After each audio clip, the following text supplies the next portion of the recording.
তো আজকে তোমাদের ক্লাস 10-এর লেসন 5টা পড়াবো। এটা একটা গল্প। গল্পের নাম হচ্ছে আওয়ার রানওয়ে কাইট, আমাদের হারিয়ে যাওয়া ঘুড়ি। এটা লিখেছে কে? Lucy mod Montgomery. ঠিক আছে, এই লুসি মড মন্টগোমারি কোথাকার লেখক? ইনি একজন ক্যানাডিয়ান লেখিকা, ইনি একজন মহিলা অর্থাৎ লেখিকা।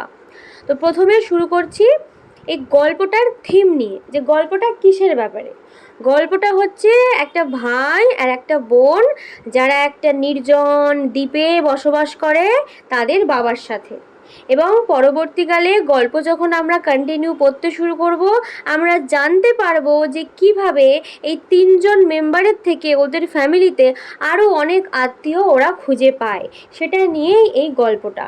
আর এই পুরো আত্মীয় খুঁজে পাওয়া কি না না যা ব্যাপার হয়েছে এখানে, সব এই একটা ঘুড়ির জন্যই হয়েছে, ওদের হারিয়ে যাওয়া বা উড়ে চলে যাওয়া ঘুড়ির জন্য। সেটা কিভাবে হলো, চলো প্রথমে শুরু করব ইউনিট 1।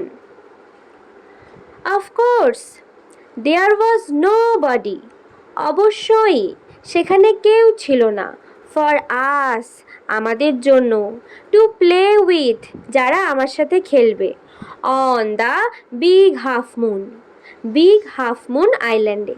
তাহলে এরা দুই ভাই বোন একটা দ্বীপে থাকে, দ্বীপটার নাম হচ্ছে big half moon.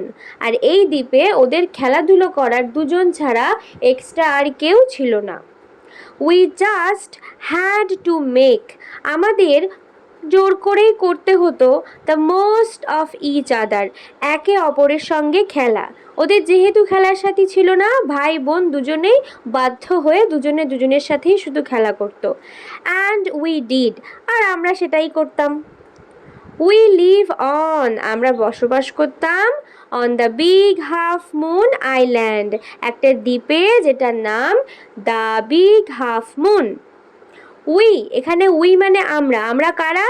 We are father and Claude and I.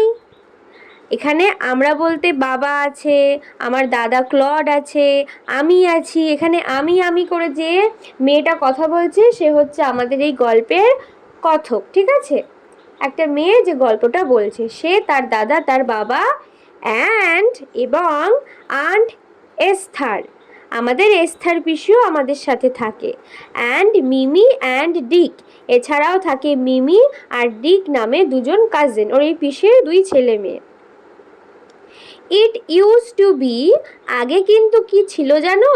Only father, শুধু বাবাই থাকতো। অ্যান্ড ক্লড অ্যান্ড আই, আগে কিন্তু পিসির ছেলে মেয়েরা ওদের সাথে থাকতো না। আগে ওরা কজন ছিল? 3জন। কে কে? বাবা, ক্লড আর আমাদের যে কথক সে, বাচ্চা মেয়েটা।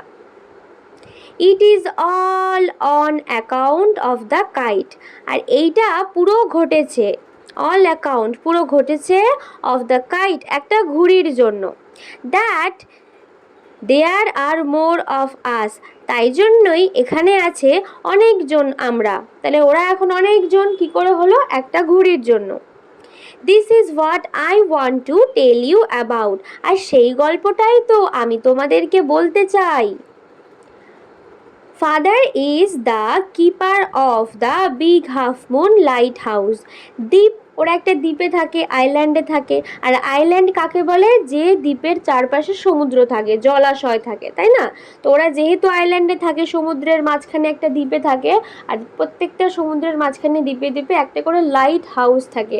লাইট হাউস কী কাজে লাগে? কোনো জাহাজ যদি দ্বীপের পাশ থেকে যায়, ওখানে দাঁড়ায়, তো অনেক জিনিসপত্র দরকারি ওই লাইট হাউসের থেকেই পেয়ে যাবে। লাইট হাউসে একটা বড় লাইট এরকম অল টাইম এরকম করে করে ঘোরে, জাহাজদেরকে সিগন্যাল দেয় যে এখানে আমাদের একটা স্থলভাগ আছে, তাহলে ওদের কোনো বিপদ আপদ হলে ওরা ওখানে আসতে পারবে কাছাকাছি দ্বীপটাতে।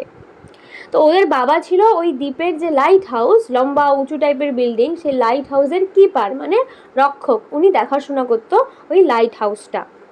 আই অ্যাম 11 ইয়ার্স ওল্ড, আমার বয়স 11 বছর। এখানে আমি মানে কে? আমি মানে হচ্ছে আমাদের যে গল্পটা কথক, সেই বাচ্চা মেয়েটা।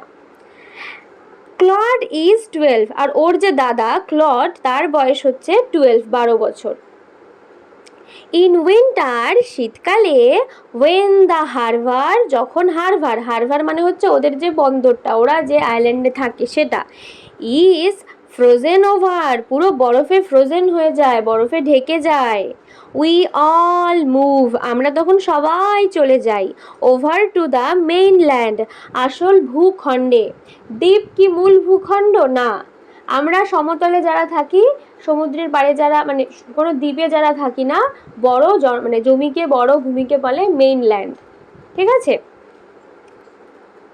As soon as spring comes যখনই বসন্তকাল এলো, স্প্রিং মানে বসন্তকাল আসে, ব্যাক আবার আমরা, উই সেইল আমরা ফিরে যাই, সেইল মানে নৌকা করে কি জাহাজ করে কোথায় চলে যাই, to our own dear island আমাদের ওন মানে নিজের, ডিয়ার আইল্যান্ড প্রিয় দ্বীপে।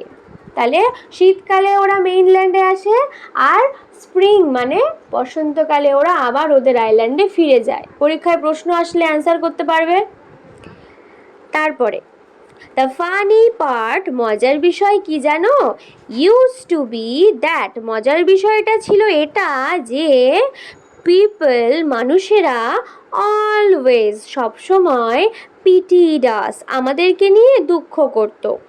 ওয়েন দ্য টাইম যখন সময় আসতো, কেম ফর আস আমাদের কাছে, টু রিটার্ন ওরা শীতকালে মূল ভূখণ্ডে থাকতো, যখন ওদের আবার ফিরে যাওয়ার টাইম আসতো, ওই মূল ভূখণ্ডের যারা পিপল, যারা লোকজন, তারা খুব পিটি করতো মানে দুঃখ করতো যে ইস তোরা চলে যাবি, আবার তোরা একা হয়ে যাবি, এরকম করে।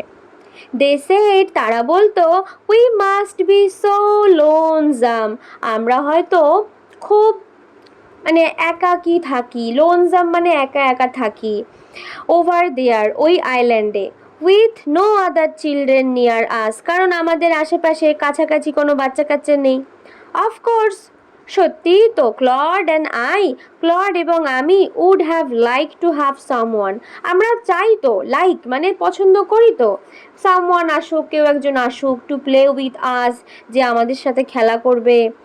ইট ইজ হার্ড কারণ এটা সত্যি খুব কঠিন, টু রান একটা খেলা কি খেলা, পাইরেট কেভ ওদের একটা গেম, পাইরেট মানে জলদস্যু আর কেভস মানে গুহা। এবার কীরকম খেলা আমি ঠিক বলতে পারবো না, বাট বাচ্চাদের অনেক রকম খেলা হয়, ঠিক আছে, হয়তো জলদস্যু গুহার মধ্যে ঢুকবে, এরকম টাইপের কোনো কাল্পনিক ওদের বানানো খেলা, সেইটা খেলতে গেলে দুজনে হয় না, বেশ অনেকজন হলে বেশ ভালো হয়। তো বলছে সত্যি তো, পাইরেট কেভ খেলতে গেলে তো দুজনে হয় না, খুব সমস্যা হয়।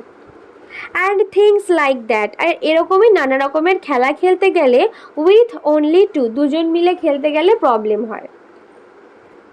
But we use to quarrel কিন্তু আমরা ঝামেলা করতাম, কোয়ারেল মানে ঝগড়া ঝামেলা করতাম, কাদের সাথে, আ গুড ডিল ভালো মতো ঝগড়া করতাম, উইথ দ্য মেইনল্যান্ড চিলড্রেন ওই মূল ভূখণ্ডে যখন ওরা আসতো, ওই মেইনল্যান্ডের যে বাচ্চা কাচ্চা তাদের সাথে খুব ঝামেলা করতো। কখন, কোন কালে, ইন উইন্টার শীতকালে এসে। সো তাই জন্য ইট ওয়াজ পারহ্যাপস সেই জন্যই সম্ভবত এটা ছিল, জাস্ট অ্যাজ ওয়েল দ্যাট এটা ভালোই ছিল যে, there were none of them on the big half moon আমাদের বিগ হাফ মুন আইল্যান্ডে ওদের মতো অন্য আর কেউ ছিল না। এটা তো ভালোই হয়েছে, কারণ মেনল্যান্ডে আসলে তো ওদের এখানকার বাচ্চাদের সাথে সে সারাদিন ঝামেলাই হতো, সেখানে ওদের দ্বীপে কেউ নেই, এটা একদিকে ভালোই হয়েছে, ওদের ঝামেলা ঝামেলা হয় না। এখানে বলছে ক্লড অ্যান্ড আই নেভার কোয়ারেলড তাহলে দুই ভাই বোন ক্লড আর আমাদের কথক কোনো দিন ঝামেলা করেছে, ঝগড়া করেছে, কোনো দিন ঝামেলা করেনি। এটা কিন্তু পরীক্ষায় আসবে যে দাদা আর বোন কি দুজনে ঝামেলা করেছে নাকি করেনি, মনে রাখবে ওরা কোনো দিন ঝামেলা করেনি। নেক্সট পেজে চলে আসো। টু বি শিওর মানে নিশ্চিত করে, ফাদার ডিড নট সিম বাবাকে দেখে মনে হতো না, টু হ্যাভ যে বাবার কিছু আছে, কি আছে, এনি রিলেশন কোনো আত্মীয় স্বজন, এক্সেপ্ট আস আমাদেরকে ছাড়া, এক্সেপ্ট মানে হচ্ছে এখানে ছাড়া, আস মানে আমাদেরকে, এখানে আস মানে কারা, ক্লড আর আমাদের যে কথক, তারা দুজন ছাড়া ওর বাবার আত্মীয় স্বজন আছে বলে মনে হতো না। তাহলে পরীক্ষায় যদি প্রশ্ন আসে প্রথম দিকে গল্পে ওর বাবার কি ওরা দুজন ছাড়া ওর কোনো আত্মীয় স্বজন ছিল না। দিস ইউজ টু পাজেল, এই ব্যাপারটা আমাদেরকে খুব পাজেল করতো, হতভম্ব করে দিত, অবাক করে দিত। ক্লড অ্যান্ড মি, আমাকে আর ক্লডকে। Everybody on the island had relations, সবার ওখানে আত্মীয় স্বজন আছে, মূল ভূখণ্ডের লোকেদের যারা মেইনল্যান্ডে থাকে প্রত্যেকের, এভরি ওয়ানের রিলেশন আছে, মানে আত্মীয় স্বজন আছে, নানা রকম সম্পর্ক আছে। হোয়াই হ্যাডন্ট উই, বলছে আমাদের কেন নেই, হোয়াই মানে কেন, হ্যাড নট উই আমাদের নেই। ওয়াজ ইট বিকজ, এর কারণ কি, we live on an island, আমরা একটা আইল্যান্ডে বাস করি বলে, দ্বীপে থাকি বলে, ওরা নিজেদেরকেই প্রশ্ন করছে।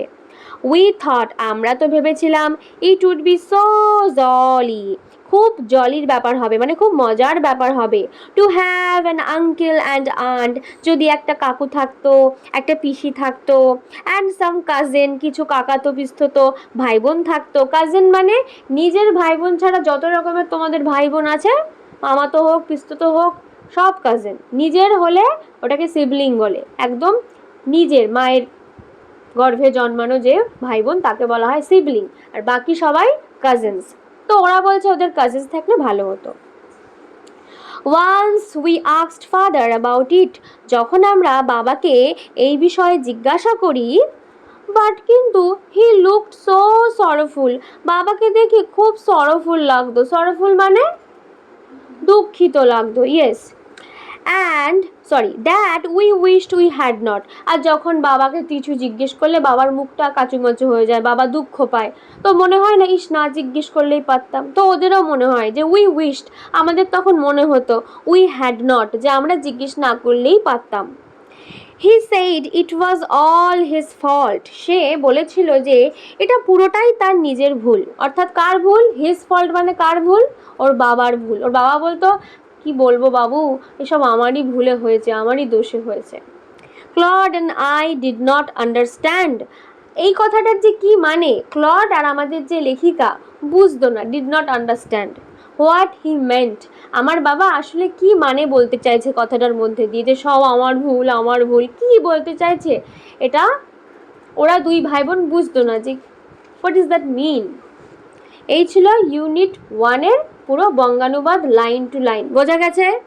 এছাড়াও কিন্তু তোমরা আমার চ্যানেলে ক্লাস 6 থেকে শুরু করে ক্লাস 12 অবধি তোমাদের যে বাংলায় যত গল্প আছে, ইংলিশের যত গল্প আছে, এছাড়াও যাদের সংস্কৃত আছে, প্রত্যেকটা চ্যাপ্টারের কিন্তু বঙ্গানুবাদ, এক্সপ্লানেশন সমস্তটা সুন্দর করে বুঝিয়ে দিয়ে ভিডিও অলরেডি আপলোডেড আছে। যারা এখনো অবধি দেখোনি তারা প্রত্যেকটা ক্লাস ওয়াইজ এবং সাবজেক্ট ওয়াইজ প্লে লিস্ট ডেসক্রিপশনের লিঙ্ক দেওয়া আছে, সেগুলো অবশ্যই দেখে নিও যার যেটা প্রয়োজন। আর কেউ যদি আমার কাছে অফলাইনে ক্লাস করতে চাও, ইচ্ছুক থাকো, তাহলে আমাকে এই নাম্বারে কন্ট্যাক্ট করো 7449814628। আর ভিডিওটা ভালো লাগলে অবশ্যই লাইক আর একটা কমেন্ট করে জানিও। আর যারা এখনও অবধি সাবস্ক্রাইব করোনি তারা কিন্তু জলদি সাবস্ক্রাইব করে দিও। ওয়াই ওয়েট, দেখা হচ্ছে নেক্সট ভিডিওতে, ভালো থেকো, সুস্থ থেকো, টাটা।